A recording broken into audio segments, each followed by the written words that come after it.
दोस्तों नमस्कार, जय हिंद। स्वागत है आप सभी का एक और नए वीडियो में। गौरव भाई आपका भी स्वागत है भाई, वेलकम। जय हिंद दोस्तों। तो गौरव भाई, जैसा कि आपको पता है, जब से ये पाकिस्तान के सो कॉल्ड डिफेंस मिनिस्टर जो है ख्वाजा आसिफ जो है वाला, उसने जब से बोला है हम्म कि भाई हम आईएमएफ के जो पैसे हैं वो मुंह पे फेंक के मारेंगे अगले 6 महीने में। आईएमएफ सदमे में है गौरव भाई। आईएमएफ बेचारा हम्म रिक्वेस्ट कर रहा है पाकिस्तान से कि भाई आप हमारे बहुत पुराने ग्राहक हो, प्लीज यार ऐसा मत करो, हमें छोड़ के मत जाओ।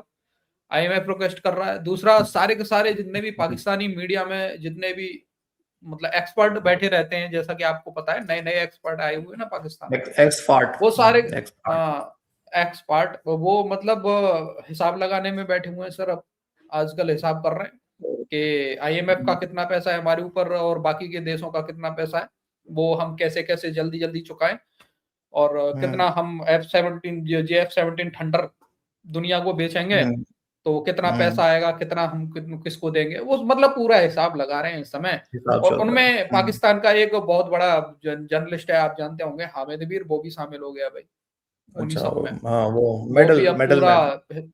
हाँ वो भी पूरा हिसाब लगा रहा है आजकल भाई बैठ के कि कितने टाइम में हम पैसा वापस कर देंगे। तो मतलब हम्म मजेदार होने वाला है आज का वीडियो। पहले वीडियो की तरफ ही चलते हैं भाई, लोगों का एंटरटेन कराते हैं। ओके गौरव भाई, चलते हैं भाई। चलिए लोग सर। वीडियो पसंद आए लाइक शेयर एंड चैनल को सब्सक्राइब जरूर कर लेना। चलो गौरव भाई, लेट्स गो। चलो भाई। आज पीएसएल के जरिए पाकिस्तान में फॉरेन इन्वेस्टमेंट आई है।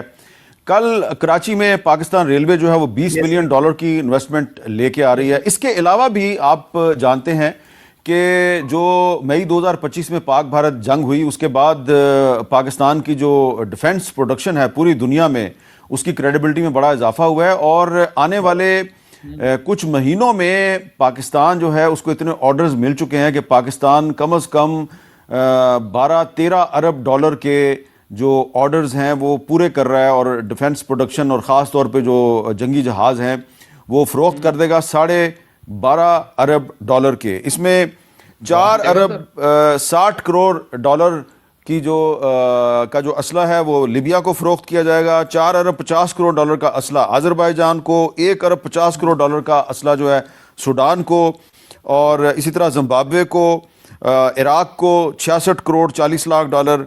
सऊदी अरब जो है वो 2 अरब डॉलर का जो कर्जा है उसको JF-17 थंडर फाइटर जेट्स के मुआहदे में तब्दील कर रहा है। और इसके अलावा भी कुछ मुल्क जो हैं वो पाकिस्तान से असला खरीदेंगे। तो ऐसा लगता है कि आने वाले चंद महीनों में, 6 महीने में या 8 या 10 महीने में पाकिस्तान का जो फॉरेन एक्सचेंज रिजर्व है ये काफ़ी ऊपर चला जाएगा। पाकिस्तान के साथ अगर ये मटेरियलाइज हो जाते हैं तुर्की का। अब मुझे लग रहा है डीसी कि पाकिस्तान आज के बाद से अस्सलाम वालेकुम की जगह से अस्सला बरूद बोलेगा। अस्सला बरूद भैया, अस्सला बरूद। बिल्कुल इतना अस्सला बरूद अस्सला भेज बोलेगा दे रहा सर। है यार। यार एक पहले तो ये पीएसएल का बताओ यार, पीएसएल में मतलब फॉरेन इन्वेस्टमेंट आ रही है, ये क्या हाँ, मतलब आया है है ना इसका? सर। एक अमेरिकन क्या? हेल्थ सेक्टर का, एविएशन सेक्टर का कोई कंपनी है, FKS ऐसे कुछ अच्छा नाम है, पता नहीं फुल फॉर्म मुझे नहीं पता उसका। अच्छा अच्छा। बट उसने सर 175 या 185 करोड़ में जो है, मतलब इंडियन रुपीस में देखा जाए तो 58 करोड़ के आसपास बनेगा। उसने 58 एक करोड़ टीम रुपए खरीदी है सर। उसने एक टीम 58 खरीदी करोड़ है। रुपए की इन्वेस्टमेंट आई है पाकिस्तान में। 58 करोड़ रुपए की इन्वेस्टमेंट आई है दोस्तों पाकिस्तान। फॉरेन इन्वेस्टमेंट तगड़ा है भाई, भाई तगड़ा एकदम बहुत भयंकर। तगड़ा तगड़ा मालामाल तगड़ा मालामाल हो गया। इन्वेस्टमेंट है यार। देखिए, अगर हाँ यार।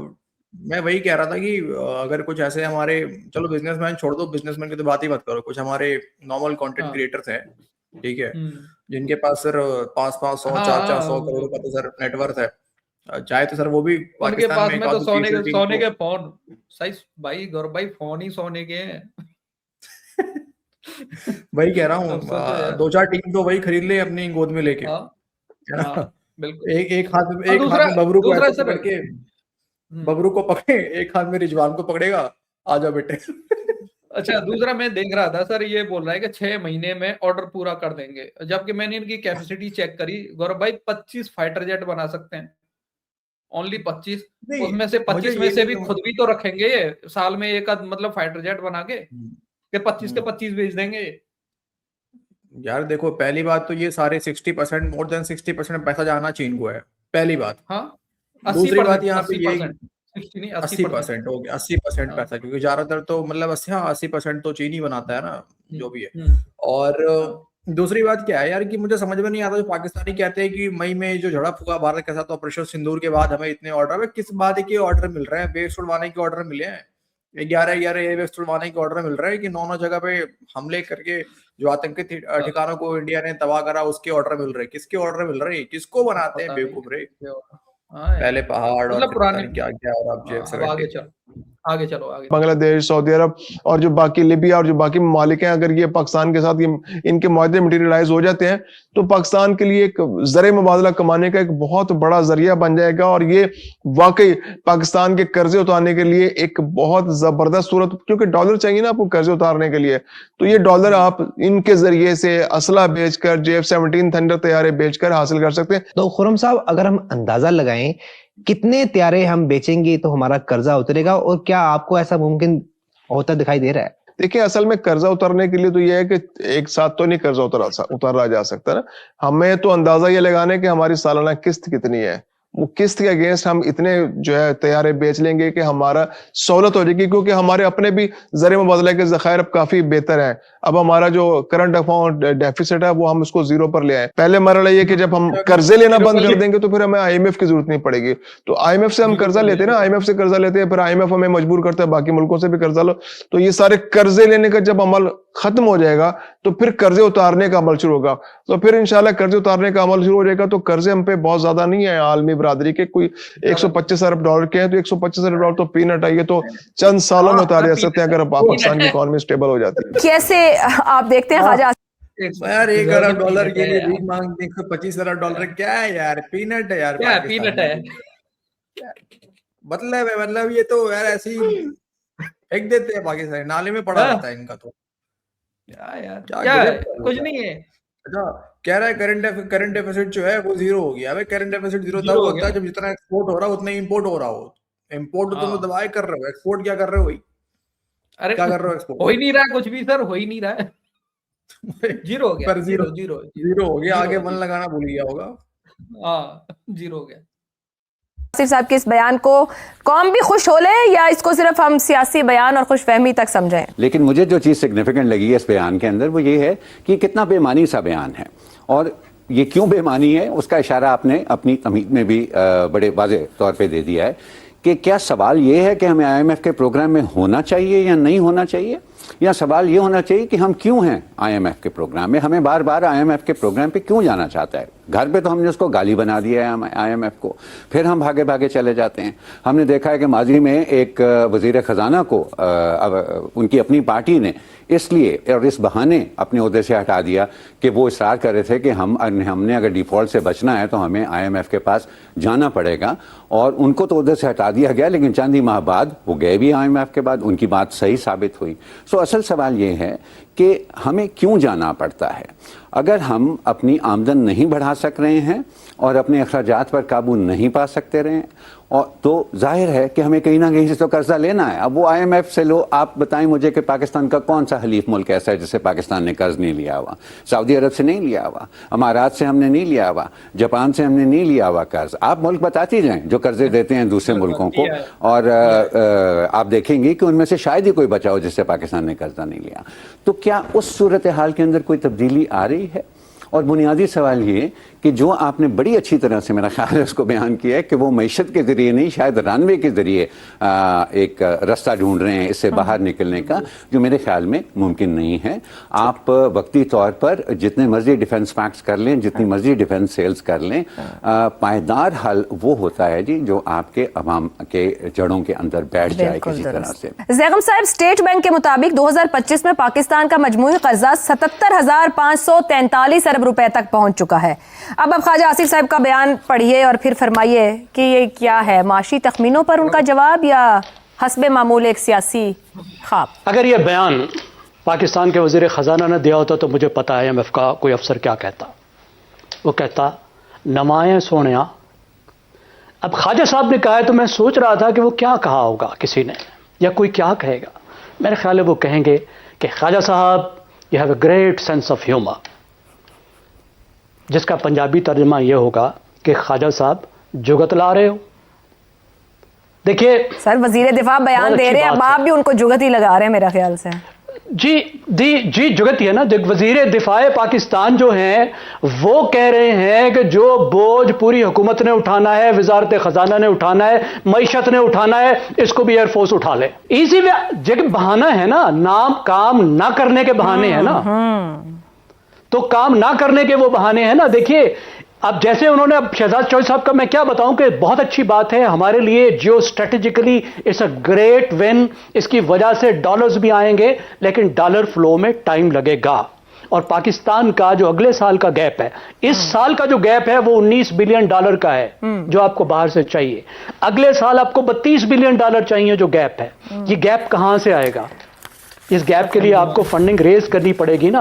और फंडिंग कैसे आएगी? आपको पता है आपकी इस वक्त रेटिंग क्या है? आपकी रेटिंग डीप जंक में, आपकी बॉन्ड्स की 6 से 7 स्टेप ऊपर जाएंगे तो आप इन्वेस्टमेंट रेटिंग में पहुंचेंगे। देखें आपके बॉन्ड जब उस रेट पर होते हैं इन्वेस्टमेंट पे जिसमें लोग इन्वेस्ट करने के लिए आपके बॉन्ड खरीदते हैं, उससे नीचे आप जंक में होते हैं। और जब इतना नीचे होते हैं तो डीप जंक में होते हैं। इसका क्या मतलब है? इसका मतलब यह है कि अगर आप आईएमएफ के प्रोग्राम में नहीं होंगे, जबकि आपके बॉन्ड डीप जंक में हैं, तो आपको कोई पैसा नहीं देगा। इस वजह से कि आईएमएफ सिर्फ लेंडर नहीं है, वो सिर्फ आपको उधार नहीं देता। IMF is a gate keeper. IMF की तरफ देख के है मार्केट, आईएमएफ की तरफ मल्टीलैटरल डोनर्स और मल्टीलैटरल लेंडर्स देखते हैं, बाइलैटरल वो दूसरे मुल्क देखते हैं। तो ये सब चीजें हैं, ये भूल जाएं फिलहाल। देखो लास्ट में तो चलो ठीक है, इन लोगों ने चलो कुछ तो बात करा, लेकिन वही है हामिद मिर्जा जैसा पत्रकार या डीसी जो कि जिसको रियलिटी पे बात करना चाहिए। आश्चर्य की बात ये है कि वो इन चीजों मतलब इतना ज्यादा इनकी फटी हुई है, इतना गुलामी करने में लगे हुए हैं। और मेडल के लिए कि आसिम मुनीर के हाथों एक मेडल पहन ले भाई, ठीक है, नहीं तो फिर मेडल नहीं मिलेगा तो डंडा मिलेगा, तो मेडल ही चलो ठीक है, गुलाम लोग हैं तो। दोगलापनवी तो देखो ना। हाँ, गुलाम सही बोला आपने। इन गुलामों का दोगलापनवी तो देखो ना सर। कुछ बढ़िया हो जाए, वाह वाह वाह आसिम मुनीर साहब, वाह वाह वाह, क्या है ना।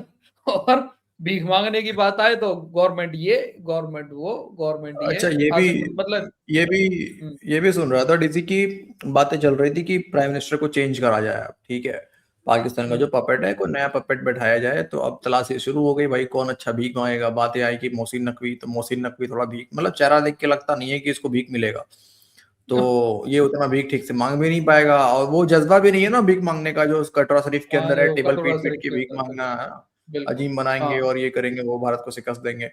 तो इसका पत्ता तो कट कर दिया गया कि भीख नहीं मांग पाएगा ये ठीक से, इसको नहीं मिलेगा। जज्बा नहीं है भीख मांगने। फिर बिलावल भीख मांगने के जाएगा तो वो फिर वहां पे थोड़ा सा गलत आवाज निकालना शुरू कर देगा, इंग्लिश में भिखारी है। हाँ वो तो ठीक है, ठीक है, नहीं भीख तो इंग्लिश में ही मांगना पड़ेगा, लेकिन कहने का अर्थ ये है कि वो फिर वहां पे सर कुछ अलग ही आवाज निकलना शुरू होता है उसका, है ना। तो वो फिर अब देखो ना, वो कह रहा था कि अंधेरे में कौन आता है। अब अमेरिका ने भी जो वेनेजुएला पे उसके प्रेसिडेंट को उठा के लेके आया, वो भी तो अंधेरे में लेके गया, वो कौन सा उजाले में लेके गया था। ये भी बात सही है। तो क्या बोला जाए, तो इसलिए नहीं, वो भी बेचारा यही बोलेगा फिर, रात के अंधेरे में भीख मांगने कौन आते हैं। तो इसलिए उसका भी पत्ता साफ कर दिया। नहीं इसको भी मत रखो। ये दिन दहाड़े भीख मांगते हैं सर, कोई भी हो दिन दहाड़े भीख मांगते हैं। लेकिन सही है, थोड़ी जलन तो मुझे हो रही है डीसी, इतना इन्वेस्टमेंट आ रहा है, खास जो पीएसएल के अंदर जो इन्वेस्टमेंट आया फॉरेन इन्वेस्टमेंट पीएसएल में, वो देख के यार जलन हो रही है मुझे यार, बहुत बहुत बहुत ज्यादा आ गया। वैसे यार मैं भी सोच रहा था कि जैसे इन लोगों ने रेट बोला ना अपनी पीएसएल की टीम का, जैसे ही रेट बोला तो मैंने सोचा साला अपनी जमीन बेचता हूँ, पीएसएल की एक टीम खरीद लेता हूँ। एक पीएसएल के भाई जमीन तो तुम्हारा सही है डीसी, अनाज के साथ साथ देसी वो आगे काम भी करेगा, लेकिन पाकिस्तानी के अंदर टीम लोगे ना भाई, वो बेड़ा ही गरक होना है। एक है ना वो अली तरीन, वो लास्ट मोमेंट पे वो पीछे हट गया, वो तो अच्छा एक टीम को तो कोई खरीद ही नहीं रहा, मुल्तान सुल्तान को तो कोई खरीद ही नहीं रहा है, कोई खरीदने को तैयार नहीं है, उसको तो पीसीबी रखा हुआ है अपने पास। हालत ये है इनकी, क्या तुम टीम खरीदोगे डीसी। ओके खैर भाई लोग, ये था आज का वीडियो। अपनी राय कमेंट सेक्शन में जरूर देना। वीडियो पसंद आई हो लाइक शेयर एंड चैनल को सब्सक्राइब कर देना। मिलते किसी नेक्स्ट वीडियो में। जय हिंद गौरव भाई एंड जय हिंद सभी भाई। जय हिंद दोस्तों।